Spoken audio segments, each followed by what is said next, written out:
மத்தி என்ற நீட்டல் குறியீடு பயன்படுத்தப்பட்ட அரபி எழுத்துக்களின் வடிவத்தை நாங்கள் பார்த்து கொண்டிருக்கிறோம்.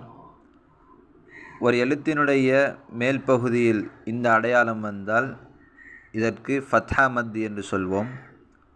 ஒரு எழுத்தினுடைய கீழ்ப்பகுதியில் இந்த அடையாளம் வந்தால் இதற்கு கஸ்ரா மத் என்று சொல்வோம். ஒரு எழுத்தினுடைய மேல் பகுதியில் இந்த அடையாளம் வந்தால் இதற்கு லம்மா மத் என்று சொல்வோம். இந்த எழுத்துக்களை உச்சரிக்கின்ற பொழுது நாங்கள் ஒரு அலிஃபின் அளவுக்கு நீட்டி ஓத வேண்டும். ஒரு அலிஃப் என்பது எங்களுடைய ஒரு விரலை மடக்கி விரிக்கின்ற அளவுக்குள்ள நேரம் இந்த எழுத்துக்களை நாங்கள் நீட்டி ஓத வேண்டும். எனவே இந்த எழுத்துக்களை எப்படி உச்சரிப்பது என்ற விடயத்தை இப்பொழுது பார்ப்போம். ப ஃபத்ஹா மத் ப, ப கஸ்ரா மத் பி, ப ضم மத் பூ,